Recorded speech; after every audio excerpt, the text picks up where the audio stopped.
O Sérgio vai contar para a gente alguns cases que você pode revelar, nem todos na área de segurança, a gente sabe que nem todos podem ser contados e dados nomes, enfim.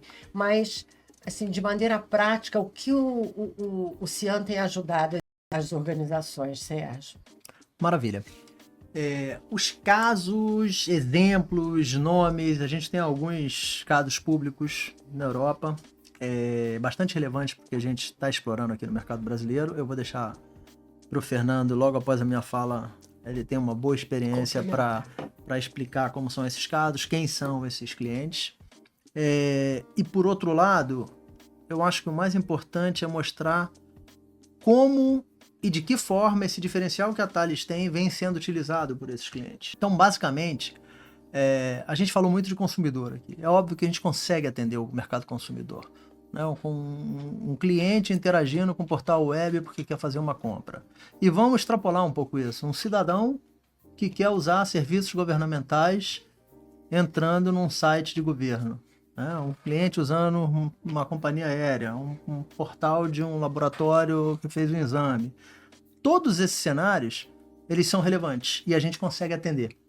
Com a parte de consentimento, que o Fernando acabou de mencionar, como a gente tem um módulo específico, isso é um diferencial da Thales, nem todas as soluções de CIAM têm um módulo de consentimento para cuidar, por um lado, de GDPR na Europa, e como a gente veio com essa solução da Europa, isso está muito... parte do DNA da nossa solução. E no Brasil, isso atende perfeitamente, adere perfeitamente à LGPD. Então, isso é extremamente importante. E toda a área de autenticação, não gerar fricção, todo o roteiro básico de um CIAM para um consumidor, para um cliente final, a gente consegue atender. Mas o nosso diferencial não está aqui. Eu diria até que se existe um mercado, uma demanda de um cliente que a gente gosta de atender e onde a gente coloca todas as nossas fichas, porque a gente entende que a gente tem um diferencial relevante para o mercado, e existe hoje ainda uma... Vou chamar de vulnerabilidade, mas na verdade por um lado, desconhecimento, por um lado, muito controle manual, na parte do BIAN, né? Parafraseando a Suzana, que no contexto, a gente atende o consumidor, mas a gente atende todo aquele cenário de terceiros que existe entre a companhia até chegar no consumidor final. A gente brinca que é uma diversidade de identidades.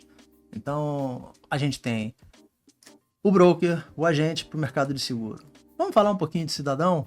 É um exemplo interessante que a gente vem trabalhando já há algum tempo.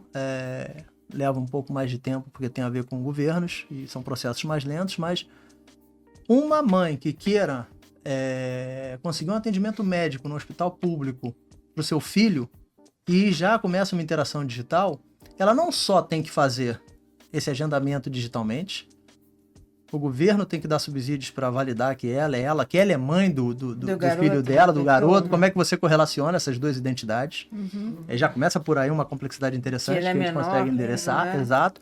Mas a Secretaria de Saúde, ela tem que interagir com o hospital ou com o laboratório que prestou aquele serviço e que vai dizer, eu dei o atendimento para esse menino, filho da senhora tal ou do senhor tal, e... Secretaria de Saúde, você tem que me pagar por esse serviço que foi prestado. E ela tem uma interação digital eventualmente também. Então a gente começa a explorar um ecossistema que é muito mais complexo. E como é que a gente resolve essa equação? E a mesma coisa para a aerolínea, né, a companhia aérea com as agências de viagem. N outros cenários em distintas indústrias. Né? A companhia de food and beverage, né, fazendo a distribuição. Ela não está só com o consumidor final lá na ponta. Ela tem a interação com quem cuida do estoque, uma distribuidora, um ponto de venda final que é um barzinho. Quem que entra nos sistemas para fazer reposição de estoque? Como é que é o controle de fluxo de caixa? Porque tem pagamento de um lado para o outro. Quem põe o líquido dentro, exato, como é que chama? As fábricas que fazem engarrafadoras. Então, todo esse cenário extremo. Então, você vai para trás, para a cadeia de suprimentos. Você tem a cadeia de distribuição. Até chegar na ponta, você tem diversas identidades de diversas empresas que você até tem um contratinho assinado lá que fala de LGPD. Mas você não tem um acordo com o funcionário dessa companhia que nem sabe da existência desse contrato eventualmente. E está acessando os sistemas da engarrafadora ou da companhia fulana de tal de food and beverage. Aí é onde o nosso módulo de consentimento ajuda. E para gerenciar essas identidades dos terceiros, a gente usa a delegação que o Fernando estava explicando. Então você sai um pouco, como as empresas fazem hoje, se é que fazem. É um controle manual, é base de dados manual. Isso demanda um workload gigantesco dos times de segurança, Jura dos que times faz de TI. manual? Tem gente que faz manual. Nossa. Então o ganho é gigantesco. E a gente está num mundo que profissional de segurança de cibernética no mercado está em falta. Ganhando e mudando de empresa e sendo super valorizado e tá certo, mas tem uma falta. Então se você não der ferramental para esses profissionais, às vezes eles não trocam nem em função de um salário mais alto, que também acontece. Às vezes Eles trocam porque eles não têm não tem condição, não tem um ferramental adequado. E aí você otimiza, você precisa de menos pessoas trabalhando e essas pessoas trabalham com mais qualidade porque tem um ferramental. Então, Ciam B2B veio exatamente para esse cenário e foi uma aposta da Thales lá atrás, ainda com a empresa que a gente adquiriu, que foi a One Welcome, que hoje é parte integrante da nossa divisão. Então, esse é um diferencial importantíssimo. Delegação. É o que a gente ataca nesses casos de uso que o Fernando vai mencionar. Consentimento, super importante. E aqui eu trago um ponto extremamente relevante, que eu tenho falado em diferentes apresentações, Fernando ressalta isso o tempo todo. KuppingerCole, Gartner, quando eles fazem toda a análise do IAM, especificamente vão para o CIAM, eles olham esse diferencial da Thales como, peraí, a Thales está endereçando um problema que é um problema que vai ganhar uma escala gigantesca. Ninguém está olhando para a questão do B2B, do BIAM, dentro do CIAM. É um fato. E você tem isso na indústria 4.0, cenários de cadeia de distribuição, como eu mencionei, cenários de cadeia de suprimentos, com certeza.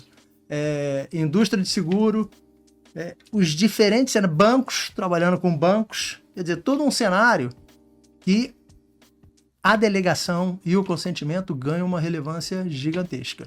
E aí eu acho que você pode citar alguns exemplos. Eu vou usar o nosso principal case de B2B, que é o Banco Central Europeu. O Banco Central Europeu usa a solução da Thales, que veio da One Welcome, da nossa aquisição.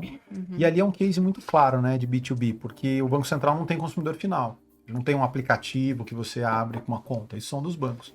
Quem acessa o sistema do Banco Central são os bancos. Então, o desafio aqui é esse. Quem vai acessar não é um funcionário do Banco Central e também não é um consumidor final que vai passar por aquele processo de registro, de cadastro, não. É alguém que é funcionário de um banco e o Banco Central precisa herdar esse KYC, né, desse funcionário vindo de um banco. Então você precisa de ferramentas específicas para isso. E a solução da Thales, ela foi entendida pelo Banco Central no mercado como uma solução que é especificamente criada para isso. Não é um puxadinho, né, de um B2C que você ajusta ali, põe uns parâmetros para considerar que são funcionários corporativos de outras corporações, ou do IAM mesmo, do workforce, né, da gestão de funcionário, que se você usar esse sistema de gestão de funcionário para fazer gestão de terceiro, tem um custo operacional muito alto, porque você vai gastar toda a tua estrutura de RH, de TI, para fazer a gestão desses terceiros. Então, o Banco Central Europeu é um case nosso emblemático disso, porque é um B2B puro, que a Thales conseguiu atender de forma pensada, né? Você sabe a data que foi implementado isso? Não lembro. Faz tem uns 3, 4 anos. E a gente pode compartilhar com vocês. A gente tem mais dados desse case. Porque nós acompanhamos, você lembra? Nós acompanhamos que eles estavam com um problema seríssimo, porque na pandemia, o Banco Central Europeu, que tem em primeira linha os relacionamentos com os bancos centrais de cada país europeu, né? Eles estavam com um problema seríssimo de identidade. Provavelmente a conexão está aí, porque deve ter uns 3, 4 anos. Eles tiveram muitos problemas porque eles ficaram paralisados, né? Foi. E esse problema a gente vê, às vezes conversa com empresas grandes, estão estruturadas, e a gente vai ver que tem problemas, às vezes, que ainda está, sabe, no nível 1 do problema, está tentando resolver o problema com soluções internas, soluções in-house, que tudo bem, é o jeito que evoluiu, mas a mensagem aqui, assim, tem solução pronta para atacar esse problema especificamente.